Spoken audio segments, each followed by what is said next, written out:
Sanibonani, welcome back to enye i-video. Ngiyabonga kakhulu ukuthi ungene. Thank you very much. Ngicela ungakhohlwa ukusubscribe, ukulike i-video, ukushare ukubuka ama-ads.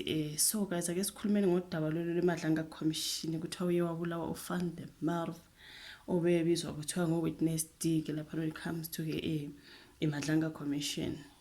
That's Van der Merwe, yes. So yeah man, so ke uye wabulawa ubaba bebizwa kuthiwa u-witness D wayelaphana kamadlanga commission efakaza ngenkohlakalo ebisenzeka laphana. You guys, now he was unalived.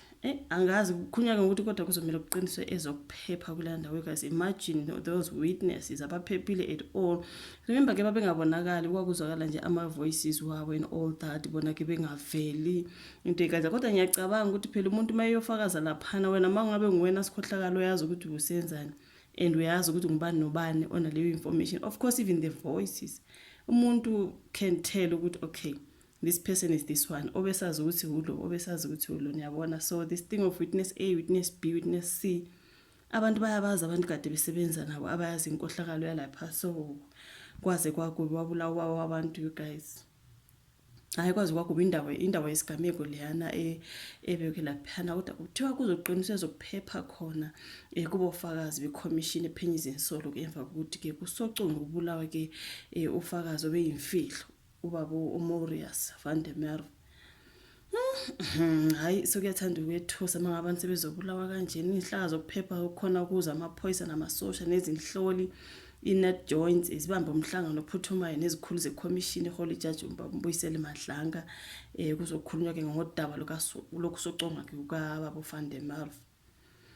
Kuthi udujule ngesibhamu esikhulu phambi kwankosikazi nezingane zakhe ngoLesihlanu ebusuku. Wayebizwa ngo-witness D laphana ngesikhathi vele phambi kwe-commission, njengoba ke kwakuzwakala izwi ngesikhathi ke sethula ubufakazi. Kwakuzwakala nje ivoice, that's why ngithi umuntu usuke esazi ukuthi this person uyazi lokhu nalokhu ubani. You know what I mean? Kwakuzwakala izwi lakhe kuphela. Angazi ukuthi kathi why manje nama-voices wabo babengawalokhu nje, you know, so that somebody cannot tell ukuthi ubani lokhulumayo. So hayi ngeke kumele baqinise zokuphepha ngoba cabanga manje witness A, witness B, witness C kunjena nje basovalweni ngoba hayi guys. Ufakazi bakhe kuba Van der Merwe waveza inkohlakalo eyayenzeka laphana kumasipala sekuruleni. Statement esikhishwe izinhlaka zokuphepha ngokuhlanganyela neCommission kaMadlanga sifeza ukuthi kuzoqiniswa ezokuphepha laphana kofakazi nabasebenzi becommission noma ke nakuba kwaqhanyukwa nezinhlelo ezinqala ezokuqiniseka ukuphepha kofakazi nabasebenzi ngesikhathi uqala iCommission. Sivumelene ukuthi sikhona isidingo sokuba siphinde futhi sibe siqiniseke zokuphepha laphana bacele i-net joints kanye nezinye izinhlaka kuba zibe yingxenye ke yokuqiniseka ukuphepha laphana kofakazi nabasebenzi becommission. Hayi ngempela guys, impilo zabo sengcupheni. You know what I mean? So kuthi i-net joints yona inxuse abantu ukuthi balinde uphenyo. Ungqongqoshe wezobulungiswa unkosikazi Mamluku Kubayi uthi uVan der Merwe wanqaba ukufakwa ngaphansi kohlelo lokuvikelwa kofakazi. Ngaleso sikhathi wathi akasiboni isidingo sokuthi afakwe ngaphansi kohlelo lokuvikelwa kofakazi ngoba enekampani yonogada. So unkosikazi Kubayi utheke bazokuyekeza ukuvikeleka kofakazi. Commission yayikade ifuna ukuthi uVan der Merwe kanye nabanye ofakazi abayimfihlo bethule ufakazi ensithi. So yabuye yashintsha emva kokuba ke abezindaba baphonsela inselelo isinqumo sokulalelwa kofakazi esithe yathi ofakazi bazothula ufakazi besendaweni efihliwe.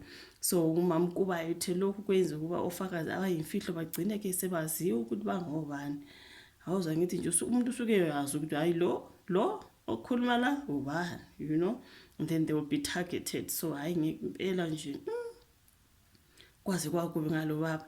So unkosikazi Kubayi ethe bafuna ukuthi iCommission isibhekisise kabusha ke isinqumo sayo. So le nto ibeke engcupheni ofakazi abayimfihlo njengoba ke bagcina sebaziwa ukuthi bangobani. Baba Cyril Ramaphosa uthe kusobala ukuthi ubufakazi bukaVan der Merwe bucasule izinselabo ezifuna ukuqhubeka nokuphula umthetho. Wathi kuyashaqisa ukubulawa kaVan der Merwe sizoqhamuka nezinhlelo zokuvikela abantu ababika ngenkohlakalo. So ngoba ukubulawa kaVan der Merwe kugxikiwe kakhulu ngamaqembu ezepolitiki ahlukene, which is so sad. You guys, ngithe mangizwa ukuthi witness D has been unalived, I was like, ngicabanga i-weekend lonke azange ngisebenze. You guys, I didn't work the whole weekend. So yeah, but udaba lona ngilibonile Yo, I was like, no ways. Hayi impilo zabo azikho safe uma kunjalo nje, abekho safe empeleni, abekho safe at all. Akwenziwe okuthile ngoba wow, what do you mean?